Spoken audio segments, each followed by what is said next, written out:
Hey guys, Tavis Piattoly, sports dietitian with the Taylor Hooten Foundation. Today's topic, we're going to talk about fasting, or as most people are talking about, is intermittent fasting, or also known as IF. Now, this is a very popular approach today to weight loss. This is a tool that people are using, or a method that people are using to try to lose weight. And it's nothing new. Fasting has actually been around since Hippocrates. Hippocrates was a physician that used to use fasting as a means to restrict food and fluid when people became ill. Today, people are restricting food and fluid, especially calories, when trying to lose weight. Now, there are a lot of different ways to fast. And keep in mind, this is considered also time restricted feeding. We're only eating within a certain type of window. Some people fast for 12 hours, so that might be from 7 p.m. to 7 a.m. Some people fast from 16 hours. That might be from 7 p.m. at night until 11 a.m. the next morning. Others, they try to do what's called an 18-hour fast, where they fast for 18 hours and eat for 6.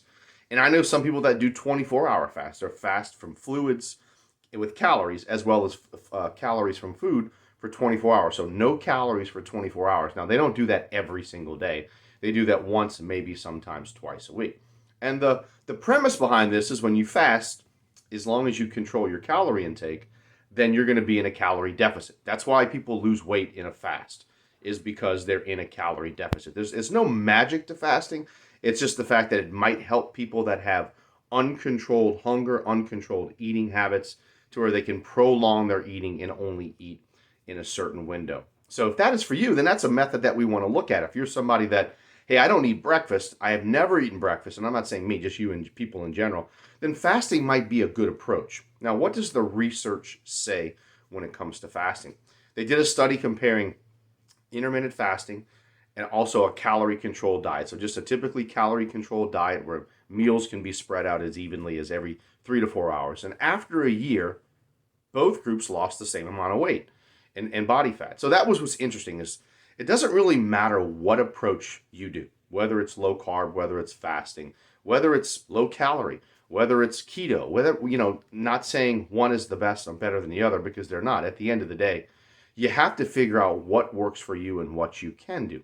If you are somebody who loves to eat breakfast like me, fasting's not for you. I don't personally like to fast. I prefer to eat breakfast.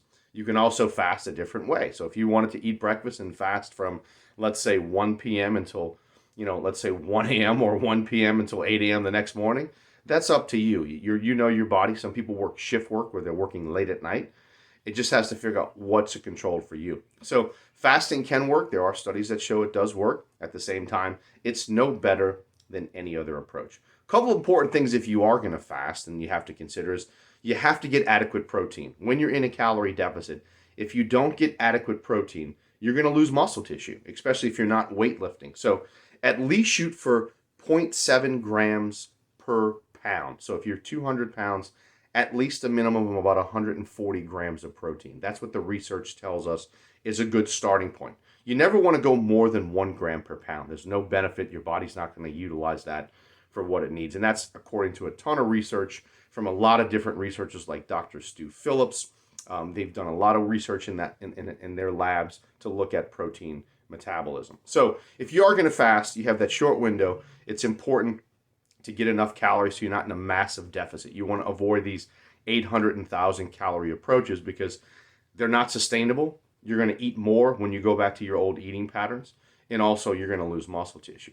Another thing when it comes to fasting that you have to be cautious about is if you do fast early in the day, will you eat more later at night? Some people do that. So when starting out, if you're not currently fasting, I don't recommend doing a 24-hour fast. Start small, maybe do 12 hours and see, all right, I'm going to fast from 7 p to 7 a, and then maybe the next day or the next week you go from 7 p to 8 a.m. and then extend it to where if you want to get to 16 hours, do it gradually. Don't do it all at once. So I hope this was helpful. Fasting can be an effective way to lose weight, but it's not a magic. It's not the best approach, and there's no best approach. The best approach is what's sustainable for you, what you can follow, and what can make you consistent.